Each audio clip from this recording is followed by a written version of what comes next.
President of the Institute of Strategic Thinking, Professor Kafkasiali, Excellencies, colleague ambassadors, distinguished guests, ladies and gentlemen. At the outset, I thank SD for this opportunity. I'm honored and privileged to address this august gathering, which happens to be my first public engagement since arriving in Ankara and assuming my new assignment. Like the Brazilian ambassador, I have in fact not met any of you so far. In fact, I've just been out of home quarantine for 14 days. The very fact that I had to wait for 2.5 months to reach Ankara from San Francisco, the very fact that I had to move into self-quarantine on arrival to make my colleagues in the embassy comfortable, and the fact that we are here with half our faces covered show that not everything is normal. And we have to accept this and learn to live with this new normal. Excellencies, ladies and gentlemen, the COVID pandemic is the greatest shock to the global system since the Second World War. The primary impact of the disruption is economic. IMF, World Bank, OECD, ADB, among others, have all predicted a universal slowdown of the world economy in 2020. This contraction of global output is expected to be most severe since the Great Depression of the 1920s and 30s. This is the first economic depression in living memory of non-economic origin. It began as a Chinese manufacturing slowdown due to the pandemic. Quarantines, travel bans, and lockdowns escalated and expanded the economic impact. The supply-side shock was succeeded by a demand shock that continues to hit both production and income. Since the primary cause of the disruption is the pandemic, speed of resumption of economic activity is critical in preventing what is already a recession from growing into a depression. Recessions are usually managed by fiscal stimuli with expansionist budgets and interest rate cuts.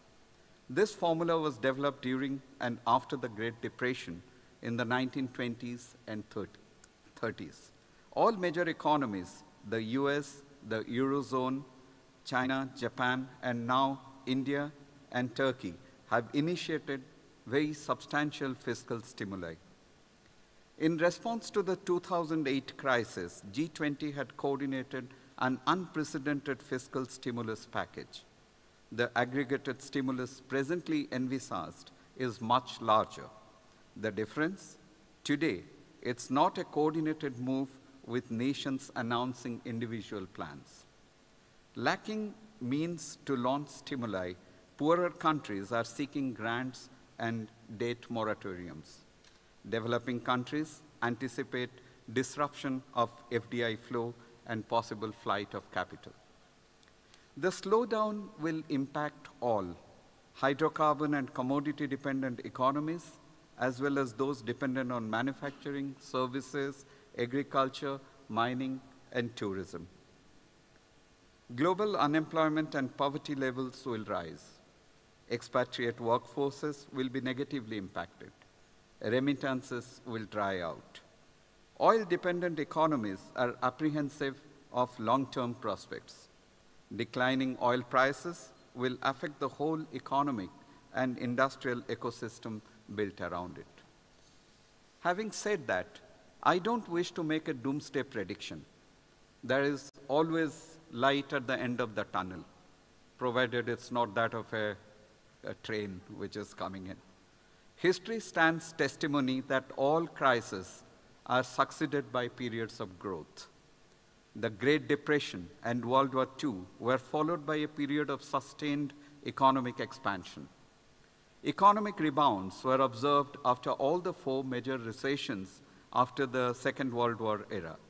This will undoubtedly happen after we get through the present crisis. It's a different story, that some will recover better than the others. Economic thinking is likely to shift trajectories. The most important current debate relates to the merits of globalization versus localization. Decoupling and deglobalization are advocated by many who would like to alter the current geometry of international supply chains. Glocalization is a possible compromise. Regional and plurilateral supply chains are another halfway house. The fourth industrial revolution is unlikely to be halted. If anything, this crisis is demonstrating the viability of e-commerce and of the expanding market of IT and IT-enabled services. Individual businesses will be hit, but the digital economy and digital infrastructure will grow.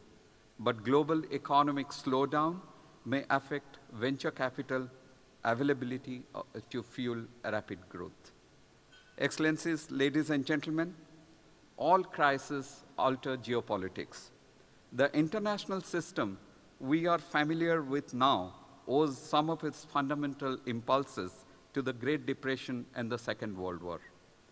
Will the geopolitical impact of the current crisis be disruptive, or will it be transformational? The pandemic has left its mark on both China and the United States. It began in one and killed the most in the other. Already embroiled in a trade war, it has aggravated the strategic confrontation between the two.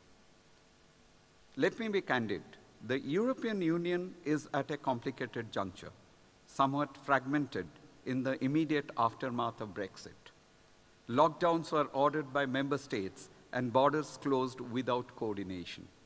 EU needs to deal with this legacy of border closures and absence of solidarity and cohesion if it is to remain credible as a single entity. The current international system, underwritten ideologically, politically, and financially since the end of World War II by the United States and Europe, is in trouble. It was found wanting in its response to the pandemic, the gravest global challenge since the Great War. A school of thought gaining traction is that the current phase of economic and political globalization has reached its limits. The weaknesses of international institutions are apparent. The percentage of transnational trade and investment flows as a proportion of global GDP appears to have plateaued over the last few years. All said and done, the political content of a more multipolar global conversation will be the new normal. It will require to address new fault lines, such as those between digital haves and have-nots.